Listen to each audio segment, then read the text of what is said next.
First, I want to share my family's deep gratitude for your presence here today. My mother would have wanted to kiss you all.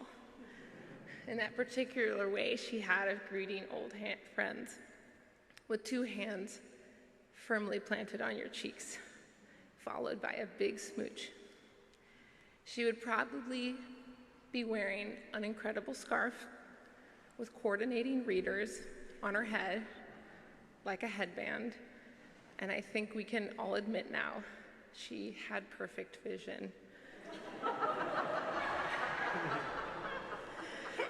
And those glasses were just another excuse to accessorize.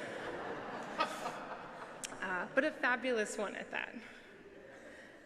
My mother stood strong in the small, bright details of life, which is a fancy way of saying Bren loved a tchotchke.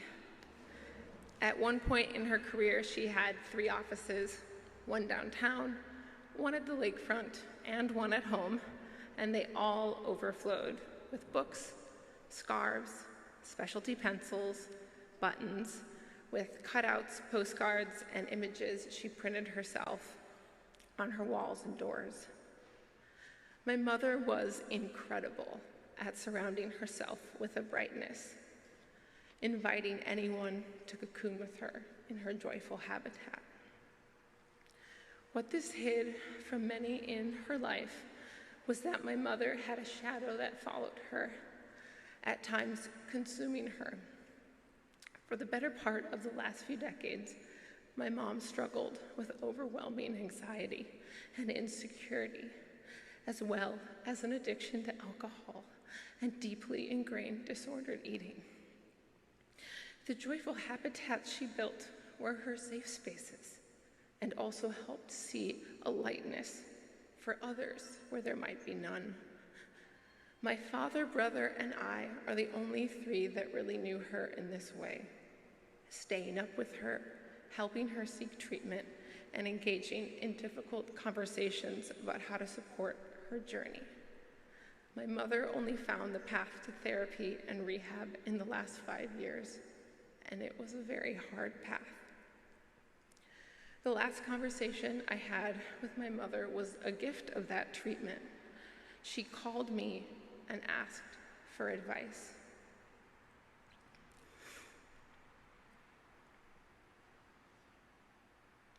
She shared hard stories about her childhood and the way she internalized many moments of that childhood into shame. This conversation will remain a blessing in my life because I know how hard she worked to be vulnerable, and I know that she did it for love. My family shares this for our own well-being and to illuminate a part of my mom's life that remained mostly at home. We all, in some way, are on this journey, and we hope that anyone who is able can find a path towards therapy, towards openness, and the vulnerability to be present by sharing pain with the loved ones that are present too. Thank you so much for being with us and for being the loved ones with whom we can share. We love all of you very much.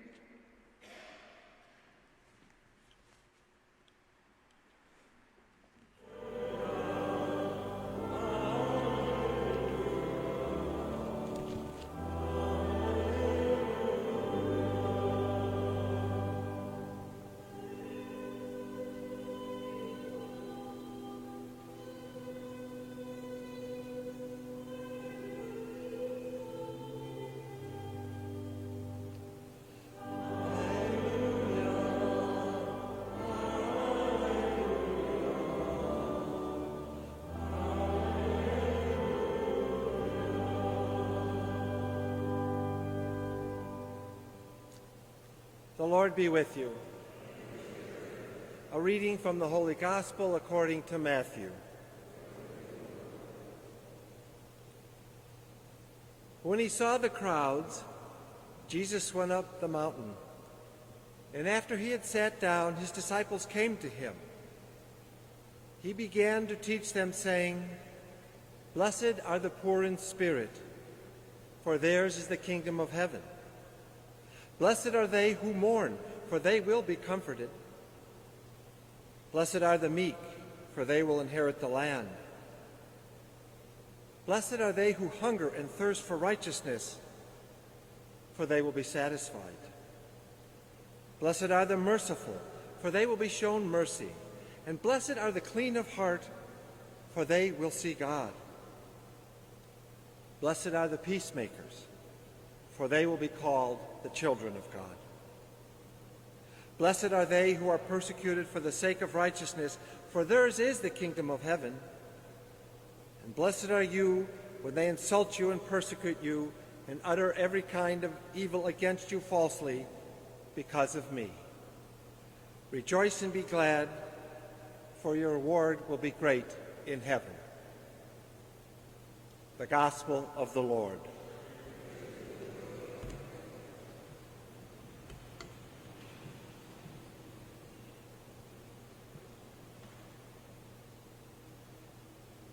So when Father Dan came to me and said, the parish would really like to have a memorial for Bren in her honor and for you, I said yes right away.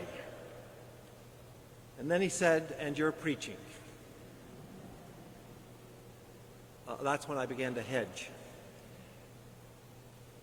I chose this gospel because Jesus named a few of the Beatitudes, while there are many more that reflect God's blessing. For Bren, she is a living witness to the beatitude of, blessed are they who see beauty, for they animate God's creation. We are called to see beauty, the wonder of the world that we live in.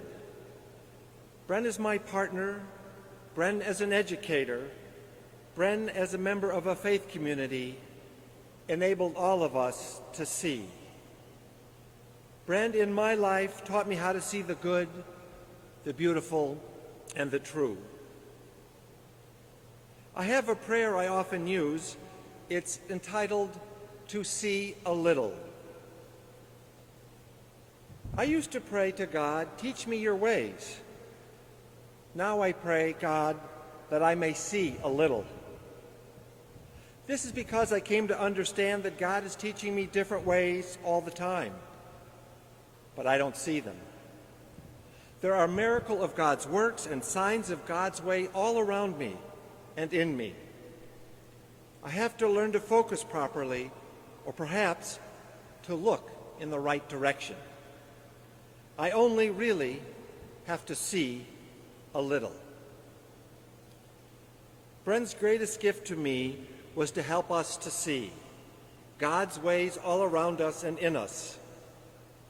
I have come to understand that Bren was teaching me different ways all the time. I was just a little blind. When we were first married, we were out at the Water Tower campus, but we had to walk down from the Water Tower down to some event closer to the river. And as we were walking along, she would stop at some of the windows and she would comment on something, a nice dress or this display or something, and we'd keep walking and we'd come. So about 3 blocks down, she stopped and said, you have to respond to these comments. She said, you could say, oh, that's cute. So that kind of phrase of, oh, that's cute, became my way of saying, I'm not tracking. I don't quite see. Bren and I have a house because I was a saver. But we had a home because she could imbue her loving touch. Claire Noonan, a good friend who noted in her homily at Bren's funeral, said, Bren gave us a glimpse, a touch, a literal taste to the dwelling place of the Holy One. She made God present for us. She made life a sacrament. Her attention to beauty and to placemaking was not frivolous or consumeristic or prideful. Claire noted, no, she made a place for us because placemaking for her was the bedrock of her faith. Placemaking was my awareness was so enhanced, Some of you know Patty Ray, a friend of ours, colleague of ours from Loyola. She was the director of Hillel for many, many years. And when I was the director of campus ministry, I would have the annual campus ministry party at our home. And the first time Patty came, she would be one of the last ones to arrive because she was observant, and she waited until an hour after sundown as an observant Jew to come to our house.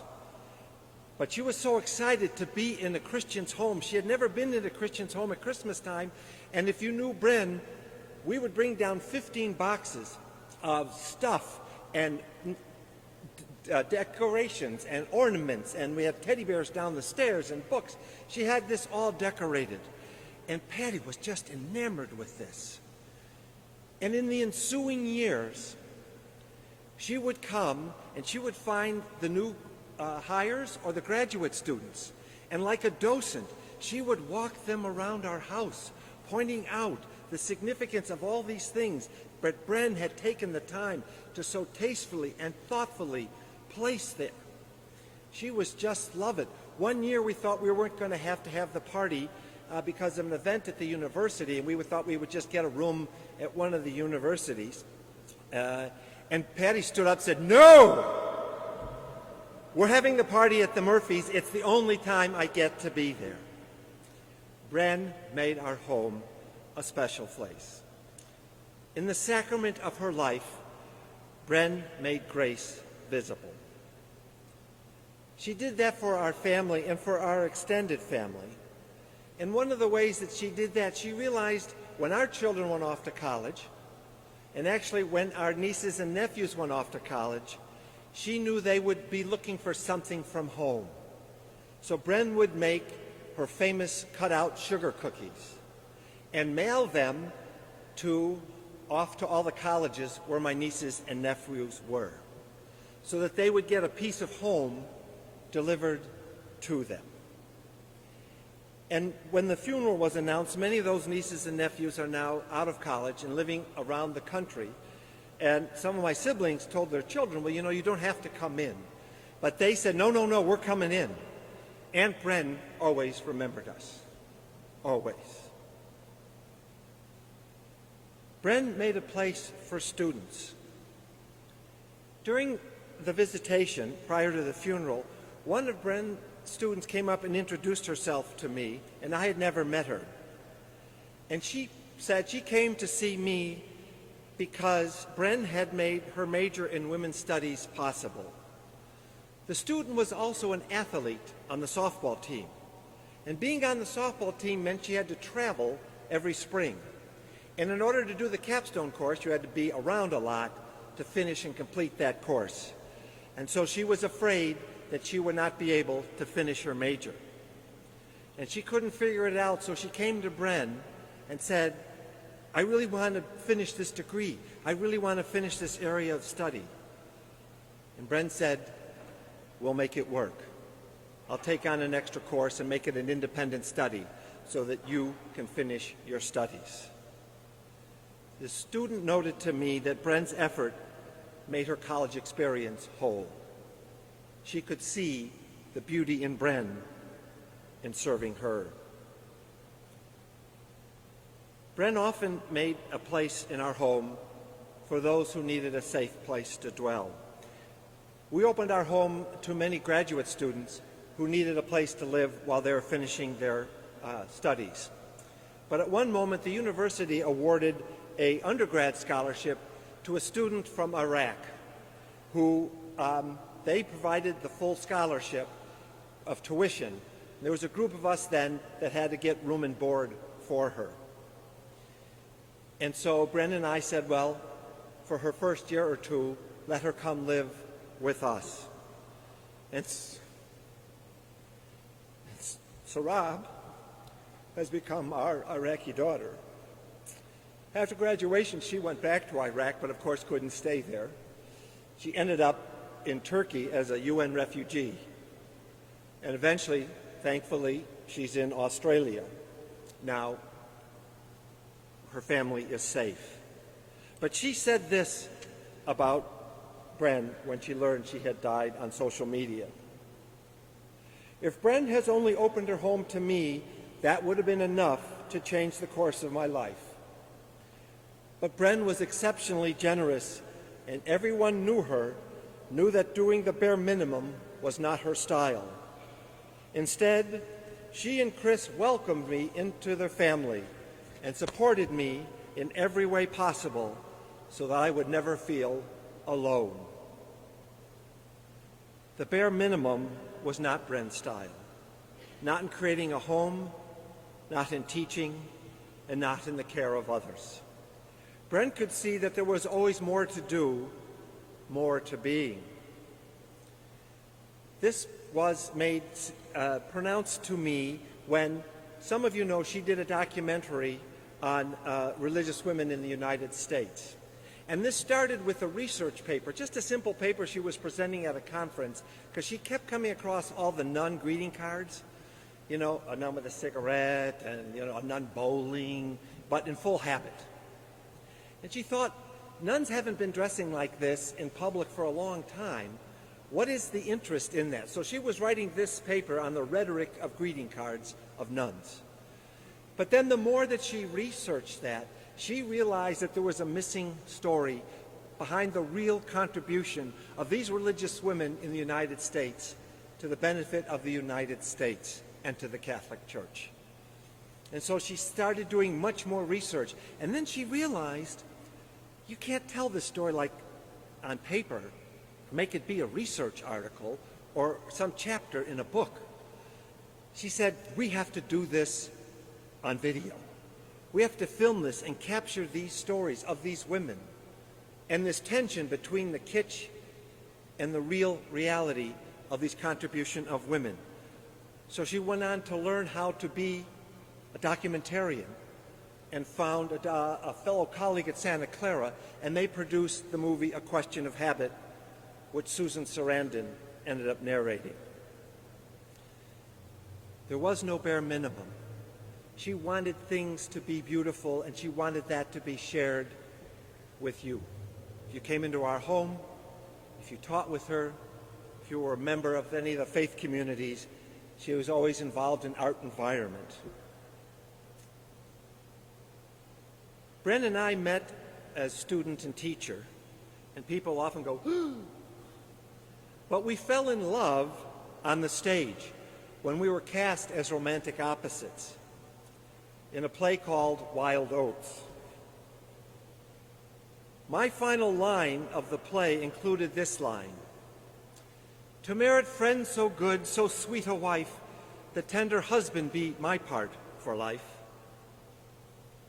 For over 38 years of my marriage, I was in the company of someone so sweet a wife and a partner who helped me to see.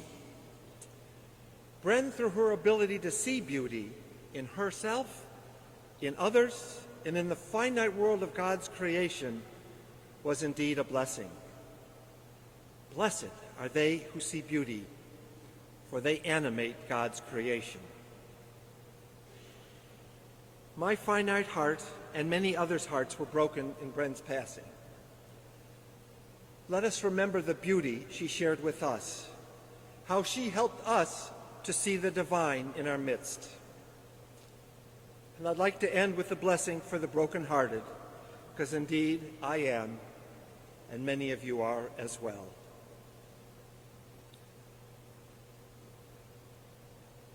This is a blessing by Jan Richardson.